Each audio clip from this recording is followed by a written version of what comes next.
یہ ہے ایج مشاعرہ میڈیا 96۔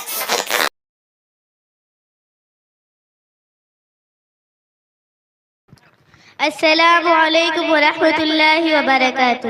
الحمد للہ وکفى والسلام علی عبادہ الذین اصطفى اما بعد فاعوذ باللہ من الشیطان الرجیم بسم اللہ الرحمن الرحیم لا اکراہ فی الدین صدق اللہ العظیم۔ رونق بزم، صدر جلسہ، عالی وقار اور علماء کرام اور محترمہ مہمانان کرام، آج کل پوری دنیا میں ایک شور برپا یہ ہے کہ پرنٹ میڈیا سے لے کر الیکٹرانک میڈیا تک اس بات کو اچھالنے میں مصروف ہے کہ اسلام دہشت گردی کا مذہب ہے۔ اسلام میں خوبی مذہب یہ ہے کہ انسان پر رحم کرنے کا جذبہ موجود ہی نہیں۔ مسلمان نسلی اور پیدائشی دہشت گرد ہوتے ہیں۔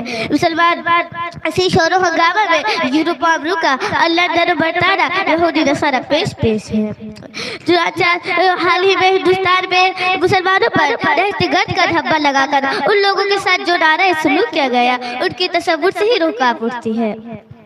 بھاگلپور فساد، میرٹھ و گلیانہ میں مسلمانوں کے ساتھ زیادتی اور گجرات میں مسلمانوں کا قتل عام، اسام خونریزی، بٹلہ ہاؤس انکاؤنٹر اور مسجد میں بم بلاسٹ اور اجمیر میں بم دھماکہ، اخلاق و پہلوان تبریز انسانی جیسے بے قصوروں کا سرعام قتل، یہ سب اسی منصوبہ سازش کا حصہ تھا جس کا نشانہ صرف اور صرف مسلمانوں کو بنایا گیا ہے۔ سیدھا اور بم بلاسٹ کرنے والے جو بھی ہو، لیکن ان کا سیدھا الزام مسلم نوجوانوں پر لگایا دیا جاتا ہے۔ اس پر تر رہی ہے کہ ہمارے ملک کا اندھا میڈیا بنا تحقیق خوب مرچ مسالہ لگا کر انہیں جھوٹی خبروں کو نشر کرتا رہتا ہے۔ تحقیق کے بعد جب پتہ چلتا ہے کہ بم مارنے والا مسلمان نہیں تھا، عدالت کا فیصلہ آ جاتا ہے تو ملک کا بم بلاسٹ پکڑے گئے مسلمان جرم تھے، ان کا جرم ثابت نہیں ہوا تو ملک کا یہی دوغلا میڈیا خاموشی اختیار کر لیتا ہے۔ اسے صاف سوکھ جاتا ہے، دو لفظ بھی معصوم کی تسلی پر بولنے کے لیے کوئی تیار نہیں ہوتا۔ میڈیا کی اسی دو رخی پالیسی کا نتیجہ ہے کہ آج ہزاروں بے قصور مسلمان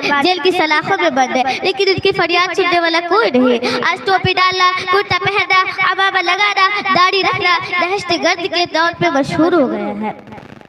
دنیا والوں بیدار ہو جاؤ اور دنیا کو بتاؤ کہ اسلام دہشت گردی کا مذہب نہیں ہے۔ اسلام تو امن کا نام ہے، اسلام تو محبت کا نام ہے، اسلام تو نفرت مٹانے کا نام ہے، اسلام تو کمزوروں کی مدد کا نام ہے، اسلام تو یتیموں، بیواؤں اور حاجت مند دلجوئی کا نام ہے۔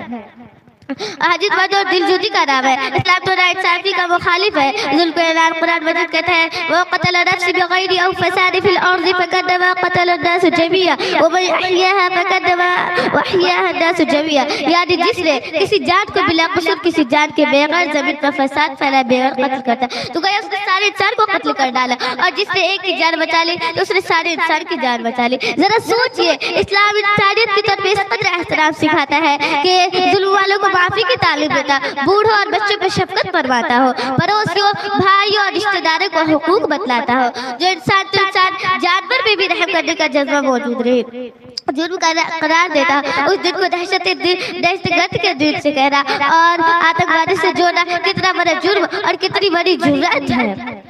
دنیا والے بتائیں کہ مکہ کی گلی میں پتھر کس پہ ڈالا گیا، تپتے ہوئے ریت پہ کس کو لٹایا گیا، اپنے وطن میں رہتے ہوئے کس کو ستایا گیا، اور راستے سے گزرتے ہوئے کوڑے کرکٹ کس میں ڈالے گئے، گلیوں سے گزرتے ہوئے کانٹے کس کے لیے بچھائے گئے؟ کیا وہ دہشت گرد تھے؟ کیا انہوں نے کوئی بم دھماکہ کیا تھا؟ کیا انہوں نے کسی پہ ظلم کیا تھا؟ کیا انہوں نے کسی کو مارا تھا؟ تاریخ جاننے والے بتائیں کہ جب مکہ فتح ہوا تھا تو حضور صلی اللہ علیہ وسلم نے کتنے کافروں کو مارا؟ کوئی ثابت نہیں کر سکتا، ہرگز نہیں۔ مسلمان آج بھی اتنا ہی من پسند کرتا ہے جتنا کوئی نہیں۔ مسلمانوں میں اس ملک میں مسلمانوں کی حکومت 1000 سال نہیں، مگر کوئی یہ ثابت نہیں کر سکتا کہ مسلمان نے کسی غیر مسلم کو بے قصور مارا ہو۔ اسلام تو آیا ہی ہے ظلم مٹانے کے لیے، پھر اسے دہشت گرد سے جوڑنا سراسر ناانصافی نہیں تو اور کیا ہے؟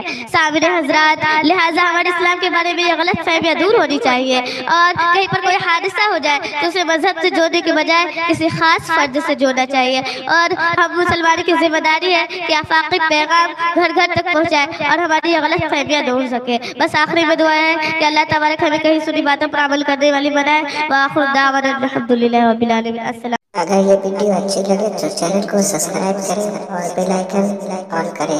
اپلوڈر محمد سمیع اللہ 70 61 57 21 40 موبائل نمبر سے رابطہ کریں۔